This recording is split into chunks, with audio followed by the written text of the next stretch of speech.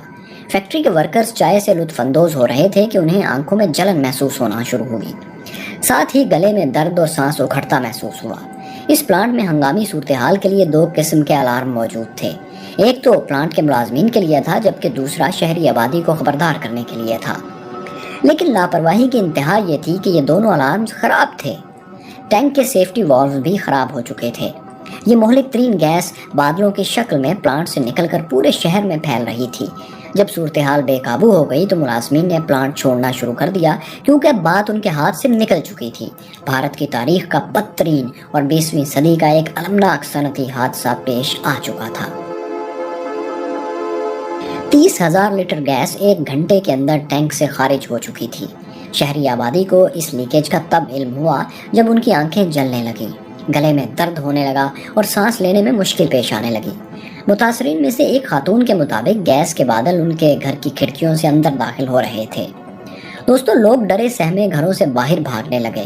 گلیوں میں، سڑکوں پر ہر طرف ایک قیامت کا سا سما تھا۔ لوگ بھاگ رہے تھے، کھانس رہے تھے، ان کی بینائی ان کا ساتھ چھوڑ رہی تھی۔ بھوپال کے ہاسپٹلز میں اس طرح کے بڑے حادثات سے نپٹنے کی صلاحیت نہیں تھی۔ ان کے عملے اور ڈاکٹرز کی ٹریننگ ہی نہیں تھی کہ ایسے حالات میں کیا کرنا ہے، اس گیس سے کیسے بچنا ہے۔ ساری رات اسی افراتفری اور سراسیمگی میں گزر گئی۔ صبح ہونے پر پتہ چلا کہ یہ رات اس شہر کے لگ بھگ 15,000 افراد کو نگل چکی ہے۔ 42,000 لیٹر گیس آبادی میں پھیلنے کے بعد سڑکوں پر ہر جانب لاشیں پڑی ہوئی تھیں، یہاں تک کہ جانور بھی اس گیس کا شکار ہو چکے تھے، پودے تک مرجھا گئے تھے۔ دوستو، یہ اس پلانٹ میں پیش آنے والا پہلا حادثہ نہیں تھا۔ 2 سال پہلے 1982 میں بھی اسی پلانٹ میں ایک حادثے کی وجہ سے 45 ورکرز کو فوری ہسپتال لے جانا پڑا تھا۔ 1983 سے 1984 کے دوران بھی کئی بار گیس لیکیج کے واقعات پیش آئے، البتہ ان کی شدت اتنی نہیں تھی جتنی اس 1984 والے سانحے کی تھی۔ امریکن کمپنی یونین کاربائڈ نے اس حادثے کی ذمہ داری قبول کرنے سے انکار کر دیا تھا۔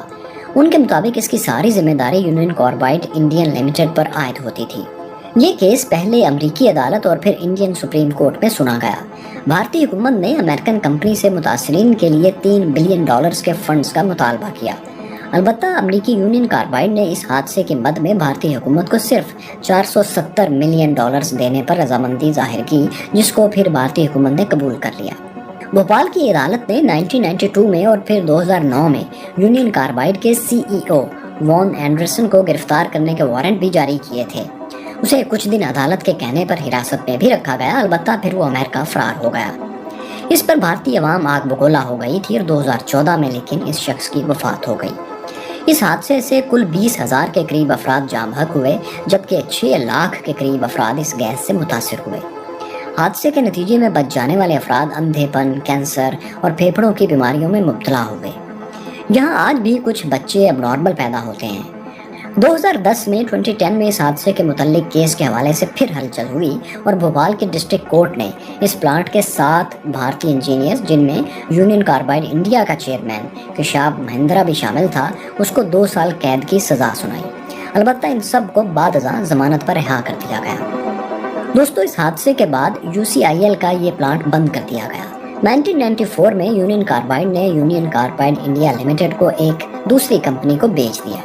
وہاں یونین کاربائڈ انڈیا لمیٹڈ کا نام ایور ریڈی کمپنی رکھ دیا گیا۔ یہ کمپنی آج بھارت کی کامیاب کمپنیز میں سے ایک ہے اور بیٹریز وغیرہ بناتی ہے۔ دوستو، ہندوستان نے اس حادثے کے بعد بہت زیادہ تیاری سے صنعتی قوانین میں تبدیلیاں کی، جس سے نہ صرف صنعتی ورکرز بلکہ آس پاس کے لوگوں کی زندگیوں کو بھی پہلے کی نسبت کچھ نہ کچھ محفوظ کیا گیا۔ ماحولیاتی قوانین میں بھی سختی کر دی گئی اور ان پر عمل درآمد یقینی بنایا گیا۔ ان اقدامات سے فورن انویسٹرز کا اعتماد بحال ہوا اور بھارت میں انویسٹمنٹس میں اضافہ ہوا۔ دوستو، حادثے کے بعد اس ساری جگہ کو صاف کرنے کی کوشش کی گئی تھی، البتہ 2019 میں ایک رپورٹ شائع ہوئی اور اس رپورٹ کے مطابق آج بھی اس جگہ پر 400 ٹن کے لگ بھگ کیمیائی مادے موجود ہیں جو اس شہر کی آبادی کے لیے خطرہ ہیں۔ یہاں کا زیر زمین پانی کیمیکلز کی وجہ سے پینے کے لائق نہیں ہے۔ بھارتی حکومت بھی اس بات کو تسلیم کر چکی ہے کہ اس پلانٹ کے آس پاس کا علاقہ رہنے کے قابل نہیں ہے، لیکن اس حوالے سے کوئی اقدامات نہیں اٹھائے گئے۔ 38 سال گزرنے کے بعد بھی بھوپال کے لوگ اس حادثے کو بھلا نہیں پائے۔ بہت سے متاثرین مختلف پیچیدگیوں کا شکار ہیں۔ کئی افراد آج بھی بینائی سے محروم ہیں اور مختلف بیماریوں میں مبتلا ہیں۔ یہاں پیدا ہونے والے بچے کسی نہ کسی بیماری کا یا معذوری کا شکار ہوتے ہیں۔ یہ لوگ اب تک کئی بار اپنے حق کے لیے آواز اٹھا چکے ہیں۔ انسانی حقوق کی کئی تنظیمیں بھی یہاں کا وزٹ کر چکی ہیں، البتہ ان کا کوئی پرسان حال فی الحال نہیں ہے۔ دوستو، یہ تھی اس چھوٹی سی غلطی کی وہ بھیانک سزا جس کا خمیازہ پورے شہر کو بھگتنا پڑا۔ آپ نے اس کہانی سے، اس سانحے سے کیا سیکھا؟